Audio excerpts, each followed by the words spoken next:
So, okay, how did Mamdani respond? Said there is an urgent question facing America. Are we going to maintain our status as the world's greatest superpower and beacon of liberty, opportunity, and security, or allow radical Marxist Democrats to destroy the very foundations that make us the envy of the entire world? Then he has a new paragraph. Democrats now openly express disdain for America and embrace the failed, dangerous, deadly path of communism. We must take a stand and fight to protect the greatest nation in the history of the world from being overrun by mini Mamdanis.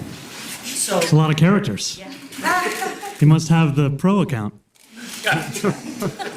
Well, I'm assuming that's in response to Abdul Greatest country in the history of the entire universe. Sayed's victory yesterday evening. And I think first I'd just like to congratulate Dr. Abdul El-Sayed on his victory. Let's go. He ran a campaign where it was best described by his words of money out of politics, money in your pocket, Medicare for all. Let's go. And if those simple commitments and beliefs are what drives Representative Johnson to these kinds of conclusions, I think it shows you how deeply out of touch the Republican Party is with the concerns of working class Americans. Yep. Because what we have seen is, despite him facing more than $60 million in outside spending, he was able to prevail with a focus on a cost of living crisis and the way in which healthcare is exceedingly out of reach for those who have helped to make this country what it is. That comparison in your Good speech. similar things that you ran on. You know, I have had the privilege of speaking to Dr. El-Sayed a few times.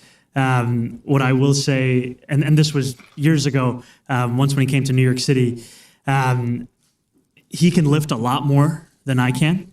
And I think that is, we should give him his respect in that way. I don't think in any way this man is a mini Mamdani. I also think that what we're talking about is someone who has shone a light on the importance of public health and healthcare in our country for years. And I am proud to be part of a movement of politicians and candidates who are looking to put working class Americans back at the heart of our politics. And that's our focus here in New York City. And just from what we're seeing in Michigan, it looks like that's what Michiganders want there to be their focus come November. Can I ask you just, is he the type of candidate? I'm liking Islamic America, I ain't gonna lie. The Islamic Republic of Ameristan, I'm liking it. I'm liking it. Good step in the right direction. That you see as the change of the Democratic Party? Yes. This may be the biggest potential prize for the American left in November now. Do you plan on formally endorsing him, maybe even going to Michigan to campaign for him? My focus thus far has been on New York City. Good answer. And what I will tell you is that I know that many New Yorkers were incredibly excited at the result. I tried to stay up until it was called, but then I eventually called it a day. But I do wish him the best. So not totally closing the door on maybe going to Michigan. I'm here right now. Given that El-Sayed very much campaigned on a working class centered message.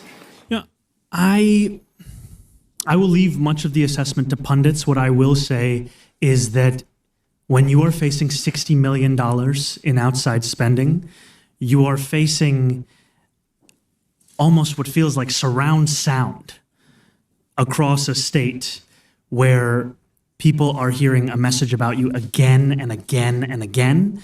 And did you see to win Mamdani this fix race the pothole as someone in who is one day on Twitter? I did see. Send me that link. Yeah. not Someone currently posted on TikTok. holding elected office, it is a testament to what he ran on and also the way he ran the campaign. And I think I saw somewhere that he held more than 500 in-person events across the state of Michigan.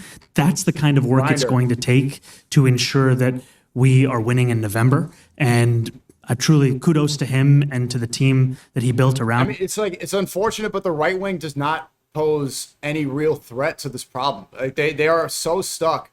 Are you guys aware of that type of one? If you see it, it's like the right wing is completely audience captured by identity politics, which they criticize the left for years, saying that the left is all about genders and being a black, transgender, whatever gender. And now the right has completely embodied that, where they're only talking about white replacement with this, and you're brown and this. without providing any real platform to make a change. And this is why the Islamic takeover of America, well, I'm not saying takeover, I'm not trying to rage, but this is why this is happening, is because Muslims are actually addressing Quite the frankly, issues. it's sad. The big, beautiful New York has become a commie state. The CS far This is a commie state now. I want Elon Musk to have more money. They commie because they fixed the pothole. This is why the right wing is just falling off. So, because all they do is talk about identity politics, obsess over their skin color, and beg for more war. This is why Mamdani and this rhetoric is winning. Look at this guy, David, whoever. I, for one, do not want to eat the suspiciously green bananas from the government store. This is the right wing. The nigga's never been to a grocery store. He doesn't know what bananas look like at the grocery store. All they care about is filling up their own pockets, because if he had actually stepped foot in a grocery store, he would understand that bananas are sold green because they ripen, because this is what bananas do. That's all they have. Suspiciously green bananas. Does he think that Mamdani's holding C4? Does he think this is 9/11?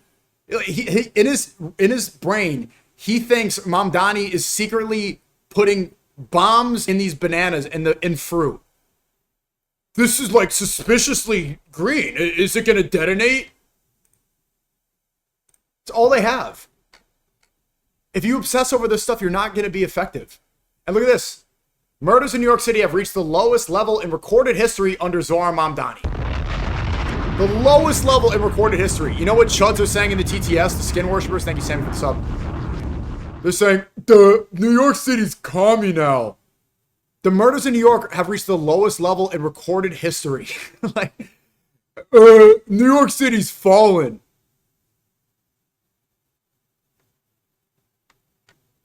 The Fox News boomer rhetoric is not going to work anymore.